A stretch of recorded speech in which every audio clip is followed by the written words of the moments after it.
Oi, oi, oi, pessoal! Sejam muito bem-vindos a mais um episódio do Nada Pode. Eu sou a Fabiola e eu tô muito feliz de ter você aqui comigo hoje. Esse espaço é pra gente conversar, refletir e, às vezes, até se desconstruir um pouquinho. Aqui, a ideia não é te dizer o que pensar, mas te provocar a pensar melhor. No episódio de hoje, a gente vai retomar um assunto que começou lá no primeiro episódio, com a Isa, a nossa beloca. E eu já te adianto, a gente vai um pouco mais fundo nessa conversa. Então se ajeita aí, respira fundo e vem comigo. Hoje a gente está no nosso segundo episódio e antes de qualquer coisa, eu quero voltar rapidinho ao ponto que a Isa trouxe. A gente começou com uma pergunta simples, mas que quando você leva a sério, muda muita coisa. Será que a gente realmente pensa por conta própria? Ou só repete o que aprendeu ao longo da vida?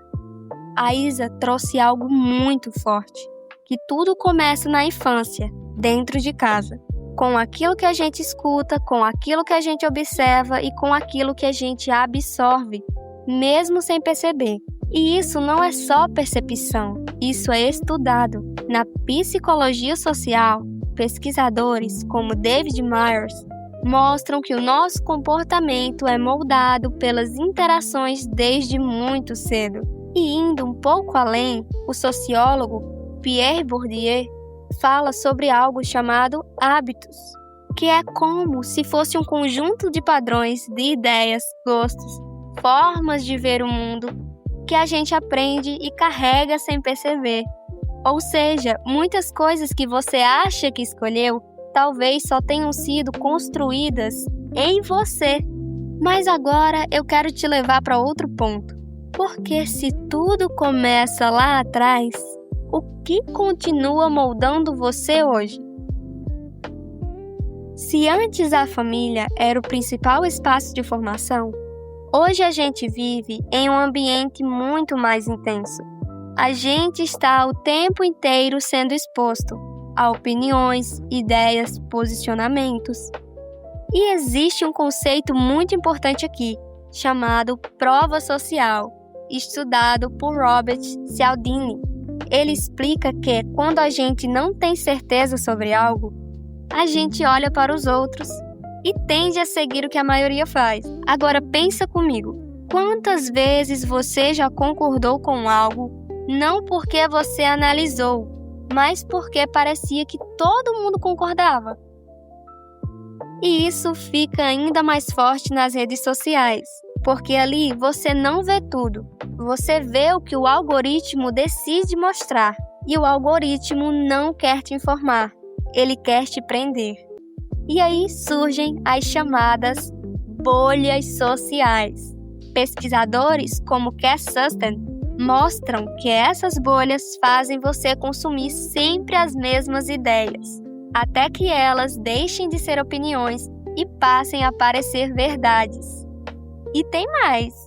Existe uma teoria chamada espiral do silêncio, da pesquisadora Elizabeth Noelle Neumann. Ela mostra que quando a gente percebe que está em minoria, tende a se calar. Ou seja, você não só absorve o que vê, como também deixa de questionar. E aí eu te pergunto, você pensa ou você se adapta? E talvez tudo isso seja desconfortável de ouvir, porque no fundo, ninguém gosta de perceber que pode não estar pensando por conta própria. Mas aqui vai um ponto importante. Pensar por conta própria não é automático, não é fácil, não é natural. O filósofo Immanuel Kant dizia que sair da minoridade intelectual é ter coragem de usar o próprio entendimento. E coragem não é confortável, porque questionar pode fazer você perceber que estava errado. Pode fazer você se sentir deslocado. Pode fazer você se afastar de ideias ou até de pessoas. Mas ao mesmo tempo, é o que te aproxima de quem você realmente é. O sociólogo Gustave Le Bon dizia que, em grupo, as pessoas tendem a pensar menos por si mesmas. E talvez seja por isso que pensar diferente exige tanto esforço. Agora, eu não quero te dar respostas. Eu quero te deixar com perguntas. Aquilo que você acredita hoje foi realmente construído por você ou só repetido tantas vezes que virou verdade? Quando foi a última vez que você mudou de opinião, depois de refletir de verdade? E você teria coragem de rever tudo se fosse necessário? Porque talvez pensar por conta própria não seja sobre ter certezas, mas sobre ter coragem de duvidar. E quando a gente começa a perceber tudo isso, surge uma outra questão. Se tantas coisas em mim foram aprendidas, quem sou eu de verdade? Porque não é só sobre opinião. É sobre identidade. Sobre gostos, sobre escolhas, sobre aquilo que você defende e até aquilo que você rejeita. O sociólogo Erving Goffman falava que, na vida social, a gente meio que atua, como se estivesse em um palco, adaptando o comportamento dependendo do ambiente. Então, talvez, em alguns momentos, você não esteja sendo falso, você só esteja tentando caber. E isso é humano. Mas o problema começa quando, de tanto se adaptar, você já não sabe mais o que é adaptação e o que é essência. E aqui que entra um ponto muito importante. A gente aprende muita coisa na escola, mas raramente aprende a questionar. O educador Paulo Freire já criticava um módulo de ensino onde o aluno só recebe informações, sem refletir, sem problematizar, sem construir sentido. Ele chamava isso de educação bancária, como se o conhecimento fosse depositado na mente do aluno. Mas pensar por conta própria não é acumular informação, é questionar, é duvidar, é comparar, é refletir. E isso não é estimulado o suficiente, porque pensar dá trabalho. E muitas vezes é mais confortável só repetir. Mas eu não quero que isso fique só no campo das ideias. Eu quero trazer isso para o seu dia a dia. Presta atenção em algumas situações simples. Quando alguém fala de política, você já tem uma resposta pronta? Quando surge um assunto polêmico, você reage ou você reflete? Quando alguém discorda de você, você escuta ou só espera sua vez de responder?